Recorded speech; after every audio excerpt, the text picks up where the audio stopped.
Hello everyone, welcome to our channel. আগের ভিডিওগুলোতে তো আমরা দেখেছিলাম যে পরের পর গল্প বুড়ো, বুনো হাঁস, তারপর দারোগা বাবু এবং হাবু, এছাড়াও আ আ আরও যেসব এতোয়া মুন্ডার কাহিনী সমস্ত কিছু কিন্তু আমরা পড়ে এসেছি। তো আজকের ভিডিওটা হচ্ছে বিমলার অভিমান, একটি কবিতা যেটা লিখেছেন নবকৃষ্ণ ভট্টাচার্য। তো নবকৃষ্ণ ভট্টাচার্যের লেখা বিমলার অভিমান আমরা আজকে পড়ব। তো চলুন শুরু করা যাক। বিমলার অভিমান। তো লেখা আছে বিমলার অভিমান, নবকৃষ্ণ ভট্টাচার্য। খাবো না তো আমি? তো কি বলছে কবিতায়? না, খাবো না তো আমি দাদাকে অতটা ক্ষীর, অতখানা অবনীর।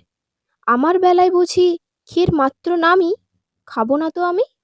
অর্থাৎ বিমলা একটি মেয়ে, সে অভিমান করেছে। অভিমান করে বলছে যে দাদাকে অতটা ক্ষীর দিলে আর অতখানা অবনীর দিলে, আর আমার আমার বেলায় শুধুমাত্র ক্ষীর এইটুকুনি, মানে মাত্র নামই মানে হচ্ছে জাস্ট এইটুকু দিয়েছে। ঠিক আছে, সেই কারণেই সে অভিমান করে বলছে যে খাবো না তো আমি।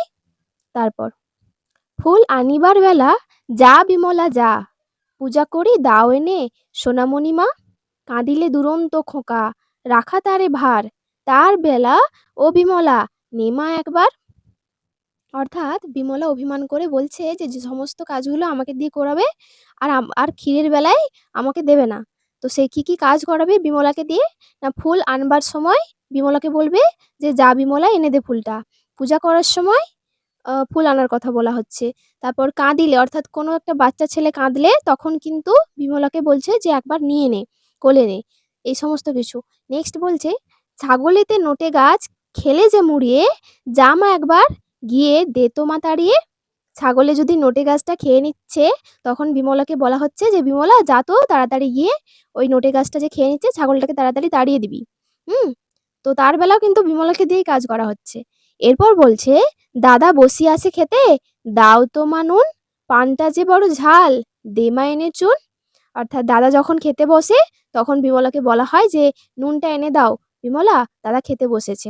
আবার যদি কেউ পান খাচ্ছে, পান খেতে খেতে ঝাল লেগে গেছে, তখন বিমলাকে বলা হয় যে বিমলা তুমি একটু চুন এনে দাও। সমস্ত কাজই কিন্তু বিমলাকে দিয়ে করানো হচ্ছে। ঠিক আছে, এরপর বলছে যার যত ফরমাস সব তুমি করো, তাতে তুমি বিমলাটি বাঁচো আর মরো।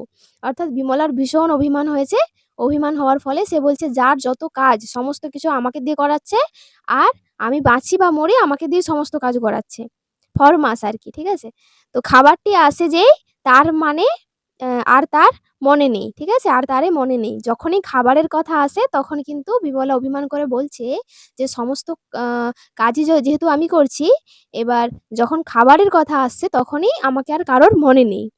তার বেলা রাধু মাধু রামি বামি স্যামি, খাবো না তো আমি।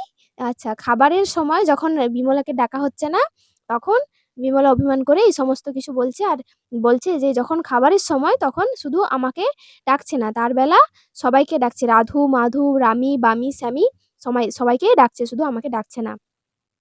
এরপর বলছে দাদা বড় বেশি বেশি খাবে, দাদা তাই অবু বেশি খাবে, আহা সেটি ছোট ভাই।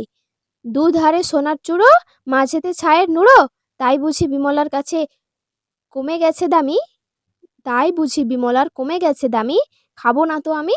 অর্থাৎ কি বলছে যে দাদা হচ্ছে বড়, সেই কারণে দাদা বেশি বেশি খাবে।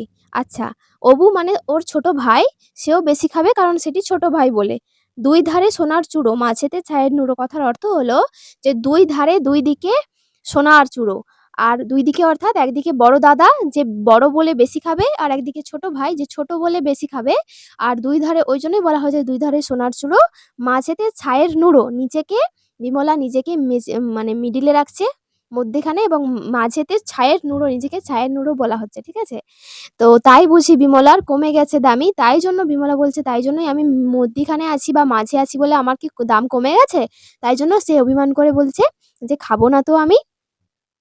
তো এই ছিল আজকের কবিতাটা কেমন লাগলো অবশ্যই জানাবেন, আর ভিডিওটা ভালো লাগলে অবশ্যই একটা লাইক করবেন। চ্যানেলে নতুন হয়ে থাকলে চ্যানেলটিকে অবশ্যই সাবস্ক্রাইব করে রাখবেন। এরপরে সমস্ত গল্প ছড়া সবকিছু কিন্তু এই চ্যানেলে অবশ্যই আসবে। তো আজকের মতো এই পেজ পর্যন্তই। থ্যাংক ইউ সকলকে, দেখা হচ্ছে পরের একটি ভিডিওতে।